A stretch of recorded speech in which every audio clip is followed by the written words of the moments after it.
Oh my god, I look so horrible. This is a story time. It's about pap smears. If that makes you uncomfortable, you're excused. Have a lovely day. I was on Instagram and I saw this video of this woman and her partner. She was getting a pap smear and he was sitting in a corner and he was on the business end of things. And she recorded herself and you can hear the doctor like talking. And then she flipped the camera around and showed him just like uncomfortable in the corner. And I sent that to my friends and they were talking about like, oh, how pap smears are like so annoying, they bleed, blah blah blah. And honestly, they suck. They're horrible. But that just reminded me, like, I never documented about this to my knowledge. Last year, did I turn 30? I was 30 when I went to the doctor in March for my yearly checkup. And my doctor was saying how when you're in your 20s, it's every like 2 to 3 years, I think you're supposed to get a pap smear. And then when you reach your 30s, it's every 5 years. But I haven't gotten in my 30s pap smear, so I had to get one. And then it came back positive when she called me a week later. And I cried, of course.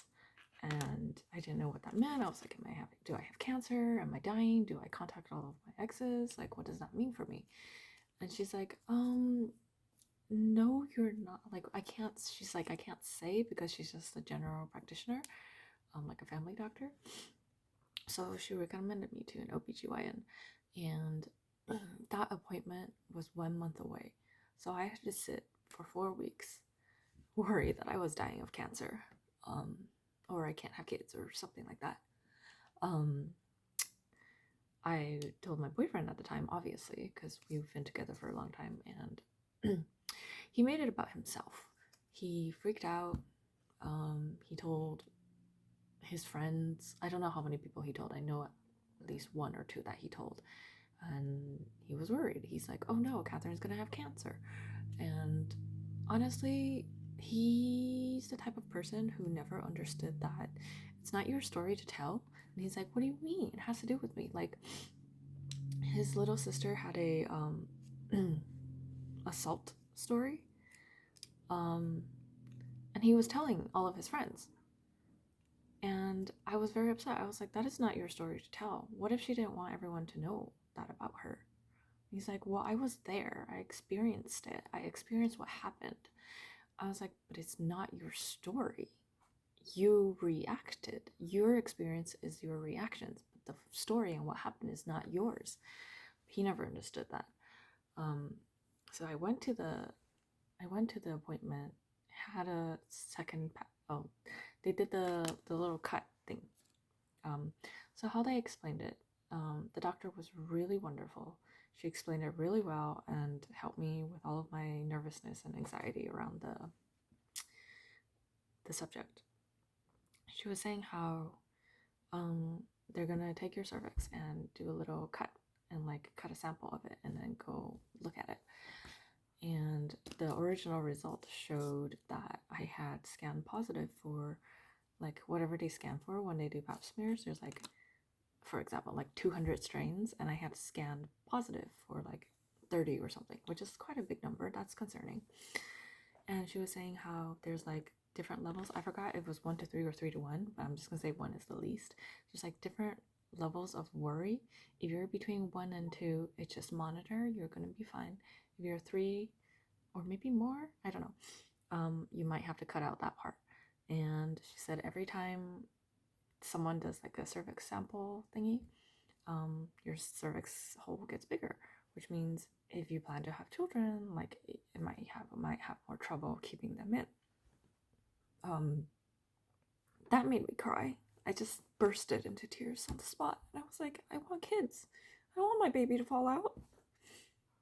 And like, one of my worst fears as a woman, because all I wanted my whole life was to have my own children, is to not be able to have my own children.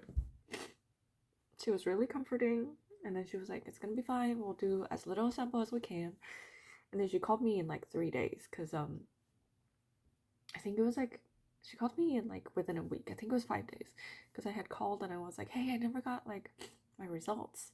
And then she I think I called to ask if I could have like a paper, like a copy of my results. And I spoke to the receptionist, and they were like, "We'll pass the thing along." And then like later that afternoon, she called and was like, "Hey, I saw your request.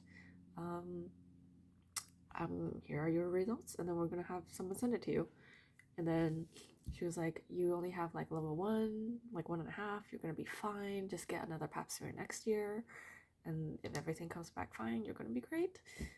Um, and that was it. And then like obviously my boyfriend was very relieved, and then it's the thing, like he made it about himself, where he's like, my girlfriend's gonna have cancer, my, and I'm like, right, if you're scared about things like this, I am too, obviously, you should be talking to me.